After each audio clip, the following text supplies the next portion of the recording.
2023, les choses changent. Amen. J'ai l'honneur et j'ai la grâce. J'ai le privilège de présenter un fils. Un challenger. Un ami. Pas seulement un fils, c'est un ami.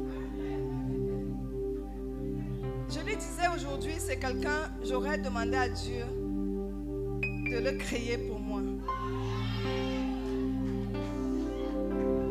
C'est quelqu'un, quand tu le rencontres, ta vie change. Depuis 2015, on s'est rencontrés, ma vie a changé parce qu'il a fait quelque chose d'extraordinaire. Et quand Dieu me l'avait présenté, Dieu me l'a montré dans un rêve. Il m'a porté sur son dos et on est monté, on est allé au sommet directement. Donc c'est un propulseur, c'est quelqu'un de bien, qui a un bon caractère, c'est quelqu'un qui est loyal. Dans des moments de trouble, c'est lui qui disait aux gens restez tranquilles, c'est lui qui parlait de la vision, c'est lui qui disait aux gens voilà comment on doit faire avec une vision. C'est lui qui m'a enseigné beaucoup de choses. Même le don du parler en langue, j'ai reçu, c'est lui qui m'a touché, c'est lui qui a fait que je parle. C'est un homme. J'ai vraiment la grâce de le présenter aujourd'hui. Et cet homme, c'est aussi un chef d'entreprise. Cet homme est dans le domaine de l'art au Cameroun. C'est un artiste qui va aller très loin, qui va marquer des générations. Cet homme, c'est un humoriste. Quand il prend la parole, tu ne te retiens pas. Cet homme, c'est un MC. Si tu veux que ton événement...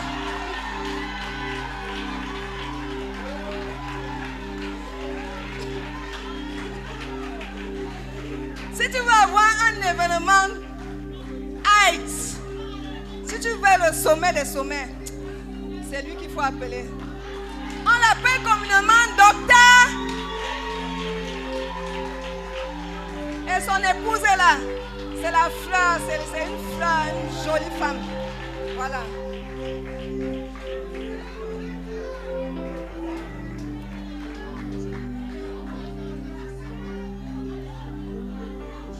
En tout cas, tout se paye ici-bas. Et ici sur la terre, la personne qu'on introduisait arrive.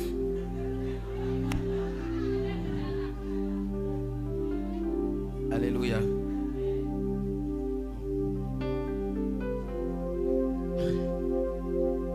Souvent quand je prends le micro, j'introduis avec mes récitations stressantes et les gens croient que je m'amuse. On est allé à une ordination à Yaoundé, c'était vendredi. Et puis un Américain, il est révérend docteur en homélétique. L'homélétique, c'est l'art de prêcher. C'est l'art de connaître comment on prêche.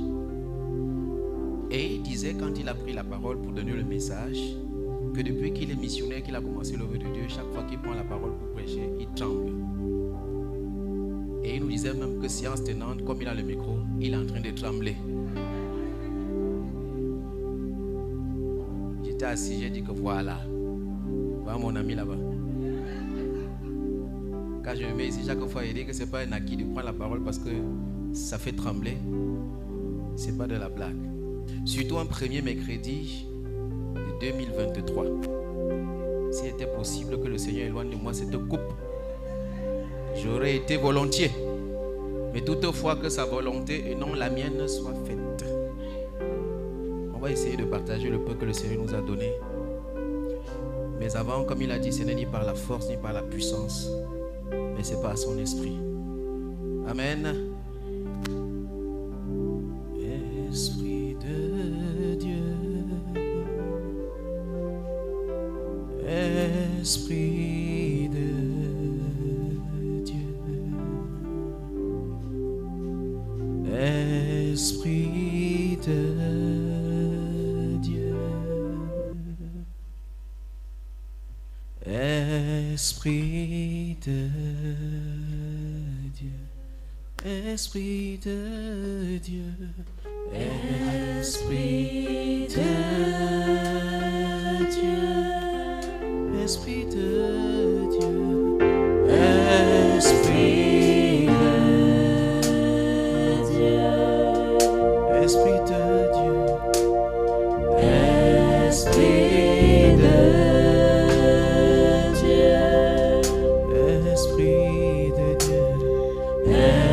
Esprit de Dieu, Esprit de Dieu, Esprit de Dieu,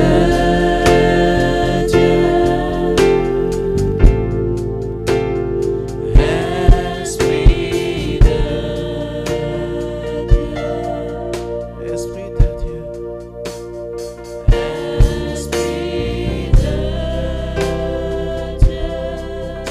Esprit de Dieu, Esprit de Dieu, nous t'adorons, nous t'adorons, nous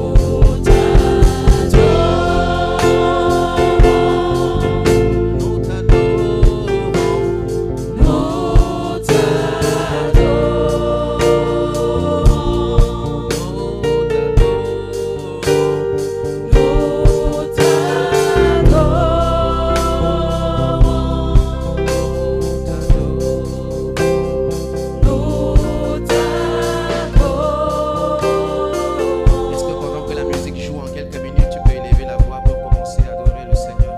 Recommande-toi à lui, que le Saint-Esprit se meuve en ce lieu, qu'il prenne le contrôle, qu'il enlève le voile, qu'il ôte le voile qui était sur nos yeux afin que nous puissions le voir tel qu'il est. Merci pour ta grâce, Seigneur. Merci pour ta fidélité. Merci parce que c'est toi qui enseignes. Merci parce que c'est toi qui prêches. Merci parce que si tu nous parles, nous pouvons parler. Nous voulons nous recommander entre tes mains afin que tu satures ce lieu de ta divine puissance, afin que les cœurs les plus endurcis se tournent à toi, afin que les cœurs les plus voilés, Seigneur, soient dévoilés. Parce que tu as dit que c'est en Christ que le voile est ôté. Lorsque les cœurs se convertissent, le voile est ôté. Merci parce que tu dévoiles, Seigneur, les cœurs ce soir. Tu dévoiles, Seigneur, les yeux ce soir, afin que nous puissions voir tel que tu vois, afin que nous puissions recevoir de toi, Seigneur, de ton trône de gloire, au nom de Jésus. Nous t'adorons. Merci. Amen. Que quelqu'un dise atmosphère de guérison. C'est ce vendredi. Je voulais juste te préparer un peu. En fait, c'est que, comme le thème le dit, et vous recevrez une puissance. 3 points de suspension. Chacun peut mettre ce qu'il peut là-bas. Mais tu connais la suite du verset. Survenant sur vous. Donc, il y aura une telle puissance comme Dieu n'a jamais relâché ici auparavant. Donc, je te prépare seulement pour que tu saches que tu viens te connecter à un voltage très élevé. Ce jour-là, donc, prépare-toi. Et puis, en ce jour, le Saint-Esprit annonce qu'il fera l'inauguration officielle d'une nouvelle ère qui s'ouvre dans ce mouvement. J'ai essayé de comprendre c'est quoi une ère. On m'a dit que c'était une époque très remarquable où un nouvel ordre de choses s'établit. Un nouvel ordre de choses commence.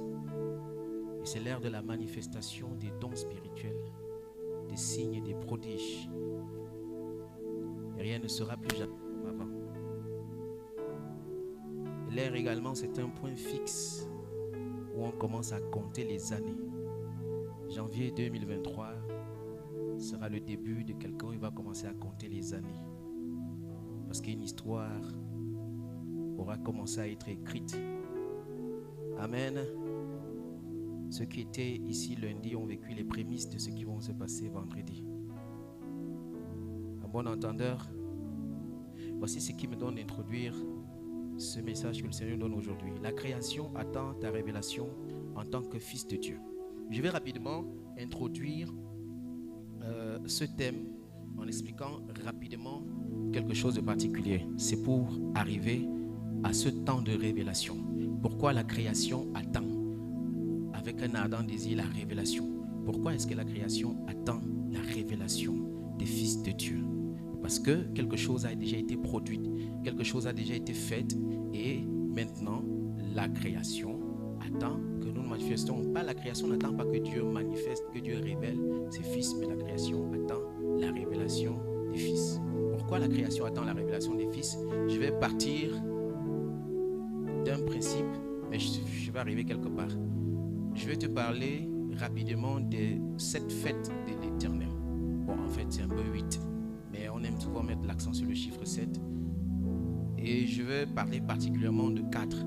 Et ce sont les 4 qui sont le processus qui donne à ce qu'on arrive à la révélation des fils, à ce que Dieu révèle ses fils. Parce que toutes les fêtes dont l'Éternel a parlé dans Lévitique chapitre 23, dans l'ordre que ça se suit, sont généralement des choses qui ont été accomplies. C'était des préfigurations de ce que Christ devait venir faire. Donc la première des choses, je vais parler de la Pâque. La Pâque, symbolise la mort de l'agneau. Jean, quand Jésus est passé, a dit voilà, voici l'agneau de Dieu qui ôte le péché du monde. Et plus tard, quelque part, l'apôtre Paul avait dit dans 1 Corinthiens chapitre 5 verset 7 que faites disparaître du milieu de vous le vieux levain. Pourquoi? Parce que Christ, notre Pâque, a été immolé. Donc Christ, c'est notre Pâque. Ça symbolisait la mort de l'agneau.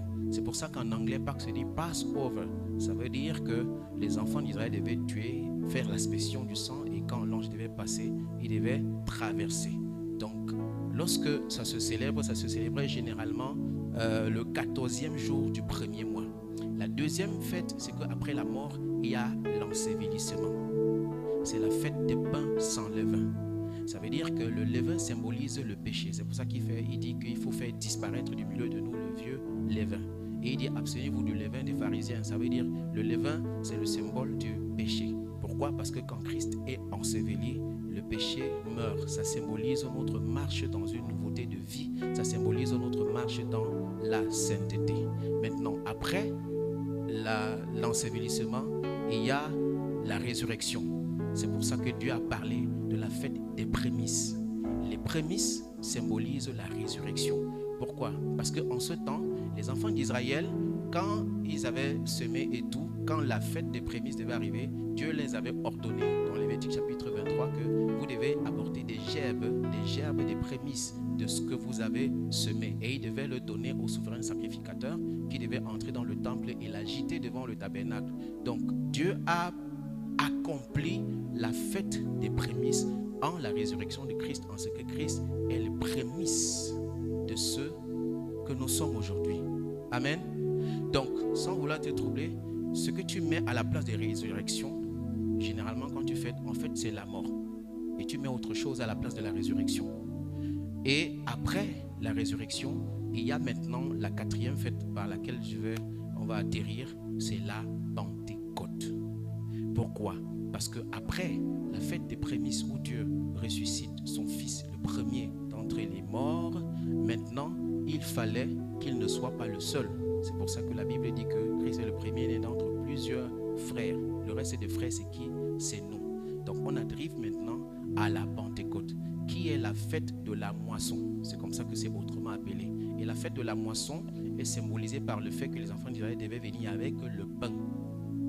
Entendez par là, Jésus dit, je suis le pain de vie. Donc il devait venir avec le pain et il devait célébrer l'Éternel. Et il devait présenter le résultat, il devait présenter la moisson, il devait présenter le résultat de leur travail au Seigneur. Donc le jour de la Pentecôte également, Dieu accomplit la moisson dans le sens où le Saint-Esprit descend sur les disciples, sur les enfants de Dieu. Et en ce moment, il inaugure une nouvelle race de personnes. Il inaugure une nouvelle ère. Il inaugure une nouvelle nature de personnes. Donc tu comprends un peu où on est en train d'aller. Ça veut dire que le jour de la Pentecôte, c'était la révélation en fait de la moisson divine. Pourquoi? Parce que Dieu a sémé le grain de blé. Rappelez-vous que Jésus a dit, si le grain de blé tombé en terre ne meurt, la moisson des hommes ne pourra jamais fleurir.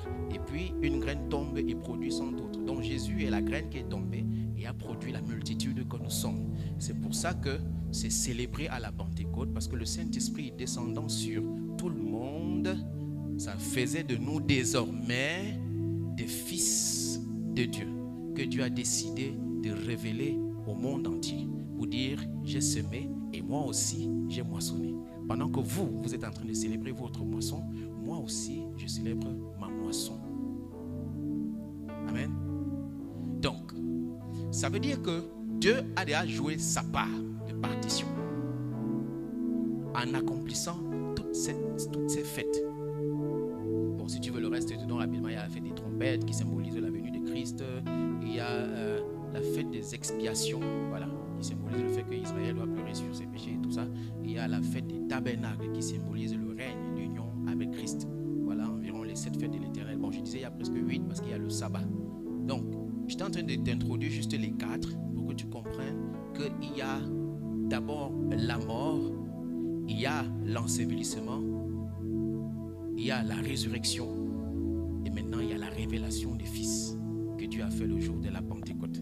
Amen. Bon, maintenant, si tu as compris ça, on peut arriver ici. D'accord? Ça veut dire que si tu as compris ça, c'est qu'on n'a pas besoin de traîner ici. C'est que Dieu a déjà fait sa part. Il a déjà accompli sa part. Qui était de te mettre devant, qui était de t'exposer au grand jour, qui était de montrer au monde entier que j'ai inauguré une nouvelle race de personnes. Je me suis multiplié sur la terre et j'ai inauguré un sacerdoce royal, une nation sainte, un peuple acquis pour ma gloire. Amen. C'est pour ça que les gens étaient étonnés et ils se sont levés, ils ont commencé à faire des choses extraordinaires. Mais Jésus leur a dit, vous allez recevoir une puissance et cette puissance est descendue sur eux. Maintenant, le thème nous dit la création attend ta révélation. Le mot attendre ici, en grec, c'est un mot qui fait allusion à une attitude très assidue et patiente. Ça veut dire que la création tout entière, si on veut la qualifier comme étant des élèves, ce sont des très bons élèves. Donc la création est un très bon élève parce que le mot attendre utilisé ici pour parler d'attendre, c'est un mot qui veut dire assidu, patient. Donc, en réalité, tu es un maître et la création qui est ton élève est assise devant toi et t'attend assidûment et patiemment. C'est comme un élève qui ne trouble pas le cours.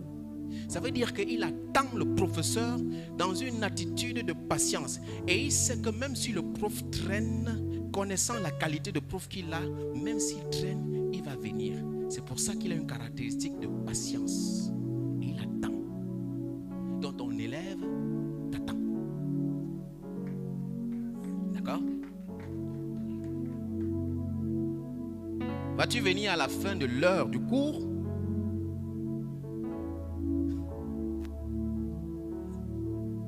Vas-tu venir juste signer le cahier des textes? Ou vas-tu être comme les professeurs qui nous énervaient, ils venaient tout avant l'heure là? Mais que ce soit l'un ou l'autre, notre élève nous attend. Et quand il parle de révélation, Apocalypse 6, c'est le dévoilement. Mettre à nu, manifester. Donc en fait, le thème ci veut dire que la création attend ta révélation en tant que fils de Dieu. Ça veut dire, si je prends les deux mots, attendre la révélation, c'est-à-dire l'attitude de quelqu'un qui est assidu et patient, qui attend le dévoilement.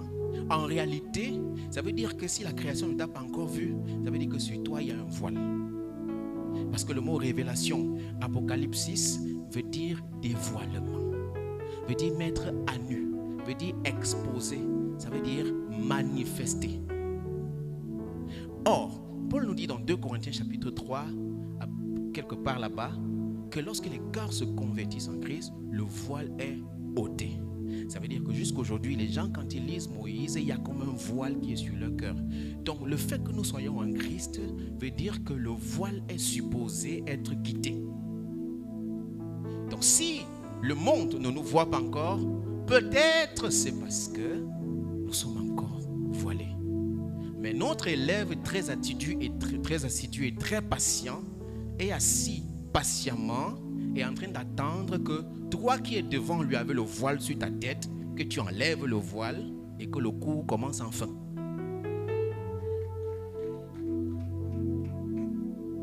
Est-ce que quelqu'un me suit? Lisons ensemble Romains chapitre 8 verset 19.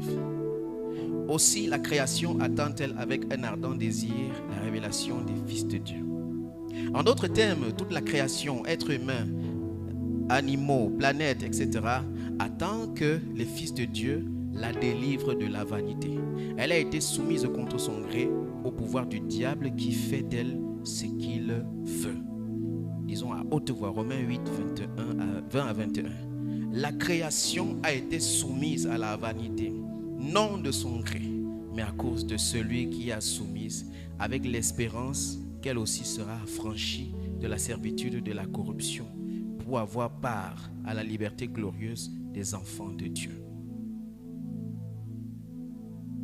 Plus tard, on va voir, on a parlé de pourquoi il y a les catastrophes dans le monde. En fait, c'est que la création, elle, Dieu, lui, n'a plus rien à voir. Il a achevé l'œuvre. Il a tout fait, il a fini et il est au repos. Donc, tout ce qui se passe dans le monde, on ne doit pas mettre sur la tête de Dieu. Dieu n'a plus rien à y voir. Maintenant, l'autre revers de l'attente très patiente de la création, c'est que de temps en temps, cette création qui nous attend se fâche un peu souvent. Une façon de nous réveiller. Qu'est-ce que vous êtes en train de faire? Ça veut dire que malgré qu'on soit bon élève, il y a des moments où on peut manifester un mécontentement. C'est pour ça que tu peux voir des petites catastrophes naturelles. C'est pour ça que tu peux voir des petites choses qui arrivent dans le monde, parce que de temps en temps, la création se fâche un peu et a envie de te secouer, que je t'attends.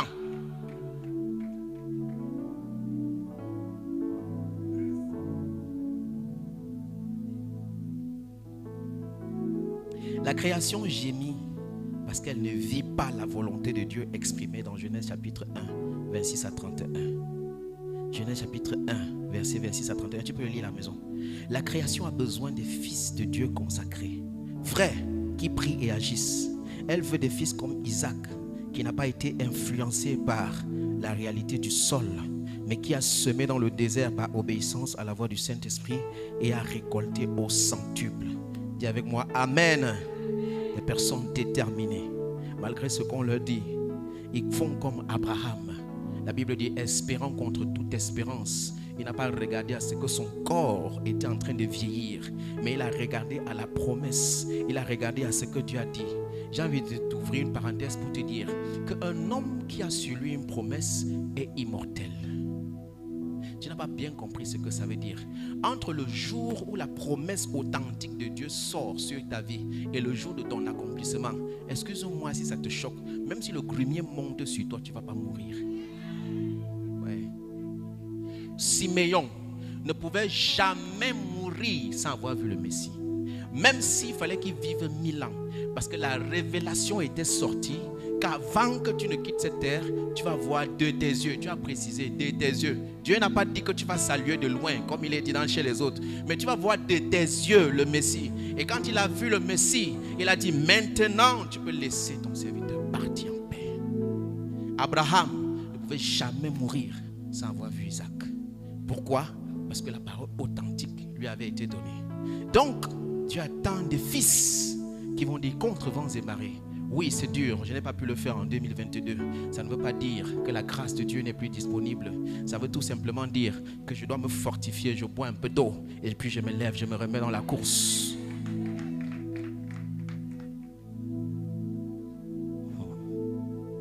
Des fils dont la vie est devenue une solution divine à plusieurs problèmes sociaux, spirituels, économiques, etc. Des fils qui sont conduits à 100% par le Saint-Esprit et qui ressemblent au Père dans leur caractère. La baptise est forte, 100% par le Saint-Esprit. Quand on lit la baptise, on dit ça, c'est les mamans à l'INSA. La baptise, là, j'ai écrit son nom à côté, 100%. C'est que de temps en temps, nous, là, la chair fait un peu, on a envie un peu de lui obéir avant de revenir.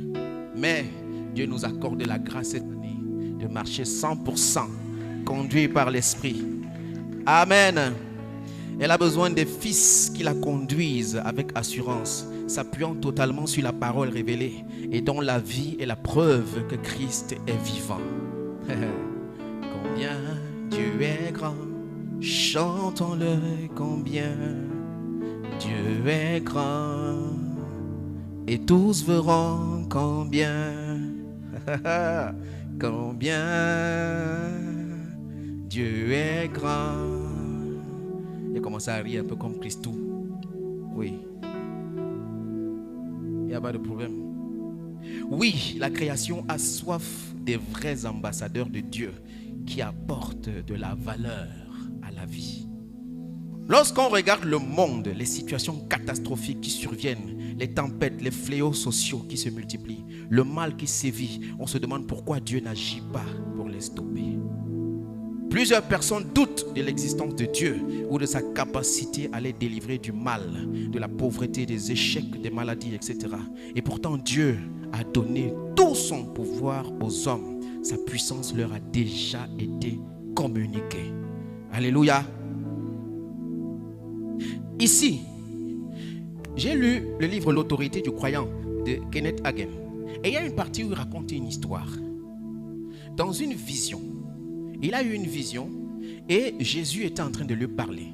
Il y avait un esprit impur, il le décrivait, il avait la forme d'un singe et qui se tenait au milieu d'eux et il sautait en faisant des bruits et il répandait dans l'atmosphère comme une poutre. Ça faisait que non seulement sa vision sur Jésus qui était de l'autre côté était floutée et le bruit qu'il faisait, il n'entendait pas bien ce que Jésus était en train de lui dire. Mais ce qu'il indigne dans le songe, dans la vision, c'est que Jésus continue de parler comme si de rien n'était et le singe, l'esprit maléfique, continue de faire son bruit au milieu d'eux comme si il n'y avait aussi rien. Et il restait tranquille et Jésus continue de parler, il ne s'était pas. Il continue de parler mais il n'entend pas parce que ce qui est au milieu d'eux est en train de brouiller la communication. Et il dit qu'en un temps en lui, il a senti une colère et dans le songe, il a dit au nom de Jésus, tombe et meurt. L'esprit maléfique est tombé et il est mort. Le bruit a cessé, le brouillard a disparu. Et ça l'a indigné et il a demandé à Jésus, mais pourquoi depuis que tu es en train de me parler, je vais écouter. Mais pourquoi ce truc-ci au milieu de nous en train de faire des bruits? Toi qui as tout pouvoir, toi qui as l'autorité, pourquoi tu n'as pas réagi? Et Jésus a souri et lui a répondu, si tu ne faisais rien, moi aussi je ne faisais rien. Ça veut dire que c'était de ta responsabilité de le stopper. Moi, je fais ce que j'ai à faire parce que tout a été accompli et l'autorité t'a été donnée. Si tu ne fais rien, il n'y aura rien.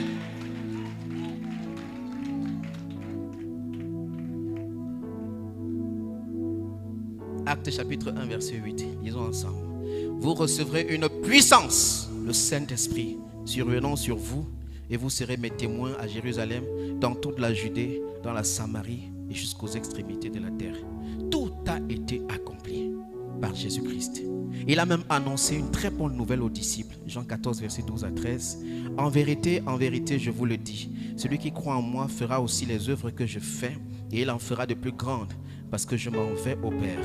Et tout ce que vous demanderez en mon nom, je le ferai, afin que le Père soit glorifié dans le Fils. Tout pouvoir t'a été donné. Tout pouvoir. Il y a une seule chose dans laquelle Dieu a déployé l'infinie grandeur de sa puissance. Quelqu'un sait dans quoi? Éphésiens chapitre 1. L'infinie grandeur de sa puissance a été déployée dans la résurrection de Christ. Ça veut dire que la résurrection de Christ était la chose qui a obligé Dieu à déployer l'infinie grandeur de sa puissance. Pourquoi? Parce qu'en la résurrection de Christ, le monde devait être recréé à nouveau. Mais sauf que je ne crois plus qu'il y a autre chose pour laquelle Dieu a besoin de déployer l'infinie grandeur de sa puissance. Parce que tout a été déployé dans la résurrection de Christ. Et maintenant on peut crier, ô mort, où est ton aiguillon? L'aiguillon de la mort, c'est le péché. Mais sauf que ce levain a été enseveli. Et le péché ne règne plus sur nous. Donc, ça veut dire qu'en réalité, il n'y a plus de mort. Donc, d'où besoin, plus jamais, de l'infinie grandeur de la puissance de Dieu. Sauf qu'il a dit, tout pouvoir m'a été donné dans les cieux cieux et sur la terre. Allez. Une façon de dire, prenez. Tu n'as pas compris ça. J'imagine Jésus devant moi. Il parle. Après il dit, tout pouvoir m'a été donné. Et il me regarde. Il fait, vas-y. Super guerrier métamorphosé. Tendant. J'avance avec des yeux comme une flamme de feu. Et chaque pas que je mets émet le son de la tête du serpent qu'on écrase. Là où tu es un super héros, mais tu ne sais pas. Ton costume de Spider-Man, il y a la moisissure sur ça. Mais sauf que tu n'es pas conscient.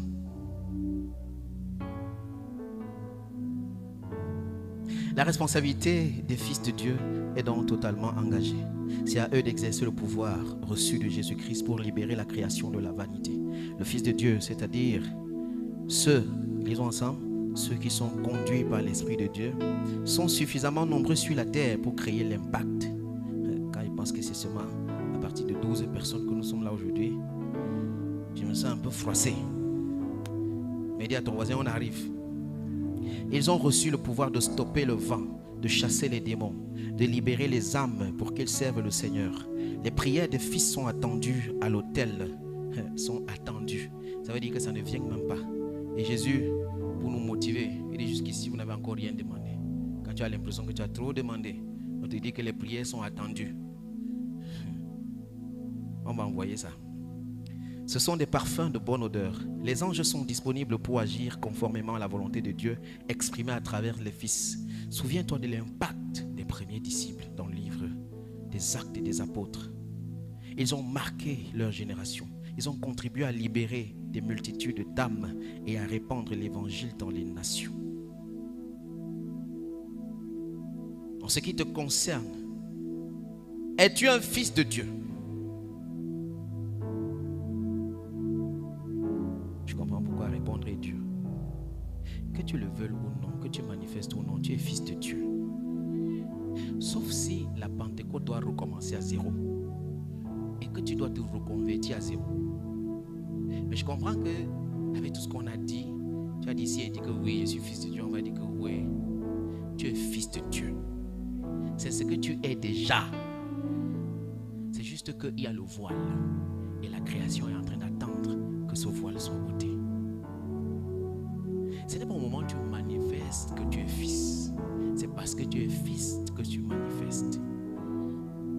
Donc je reprends. En ce qui te concerne, es-tu fils de Dieu? Voilà. Es-tu capable d'assumer ta responsabilité en tant que fils? Voilà. Posez ceci doucement. Ou alors es-tu encore bébé? Népios. Paul dit que aussi longtemps que l'héritier est enfant, il dit qu'il ne diffère en rien d'un esclave. Mais il est sous des tuteurs jusqu'au temps marqué par le Père. Et il dit que nous aussi nous étions comme ça. Mais lorsque les temps ont été accomplis, il a envoyé son fils né d'une femme et tout ça pour que nous reçussions l'adoption. Il a fait de nous des fils. Amen.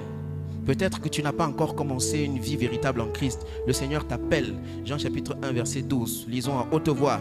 Mais à tous ceux qui l'ont reçu, à ceux qui croient en son nom, elle a donné le pouvoir de devenir enfant de Dieu. Le verbe devenir en français, c'est un verbe d'état. Ça veut dire que tu pars d'un état à un autre. Tu changes d'état. Donc tu as le pouvoir de devenir et tu es devenu un enfant de Dieu. Si tu acceptes son appel, prie. Est-ce qu'on peut déclarer ensemble? Père, je réalise que je peux être utile pour la délivrance de la création. Je t'ouvre mon cœur et je reçois ton esprit. Je te demande pardon pour tous mes actes de désobéissance. Je reçois que Jésus-Christ est désormais Seigneur de ma vie et que son esprit me conduira dans ma mission en tant que fils de Dieu. Amen. Est-ce que tu peux baisser ta tête sur la base de ce que tu as entendu? Tu peux commencer à rendre grâce au Seigneur.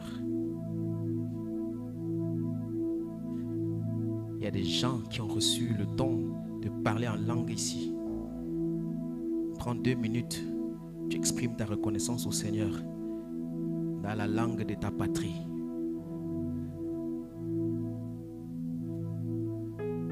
C'est pas parce que ce don ne t'a pas été donné que peut-être tu vas te sentir mal par rapport à ce que je dis. Mais c'est une arme efficace dans la vie des enfants de Dieu. C'est une arme puissante. Bien-aimé, sature cette atmosphère. Sature. Tu as juste 2 minutes seulement. Au nom de Jésus.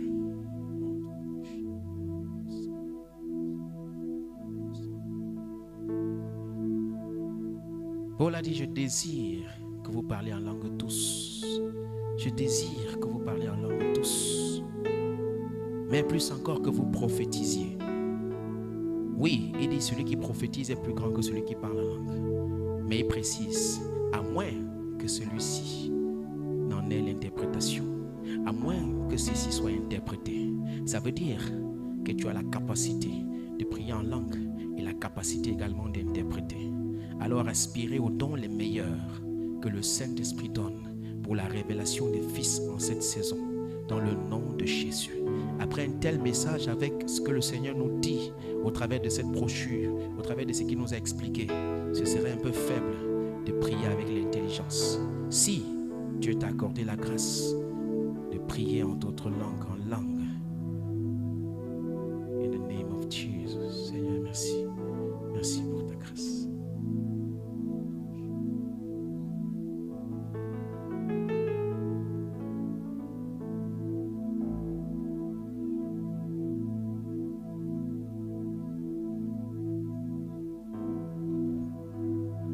Esprit de Dieu, acteur principal de la révélation des fils de Dieu, sois pleinement actif dans la vie de ton serviteur ou de ta servante, afin qu'il crée l'impact au nom de Jésus. Saint-Esprit, merci. Merci de saturer ce lieu, de nous remplir de toi et de nous enseigner. Je vois le voile ôté dans nos vies, dans les aspects de nos vies. Le voile est ôté, le voile est ôté, le voile est ôté dans ta vie. Des aspects qui étaient voilés. La révélation de Dieu prend effet maintenant. La révélation de Dieu prend effet maintenant. Ne te laisse pas distraire, mais laisse que Dieu fasse son apocalypse, qu'il fasse son dévoilement. Le voile est ôté quand on se reconvertit au Seigneur, au nom de Jésus. Saint-Esprit, merci. Merci pour cette saison. Merci parce que tu manifestes ta gloire. Nous te bénissons pour ce que tu as commencé à faire et nous te donnons toute la gloire au nom de Jésus. Amen, amen, amen.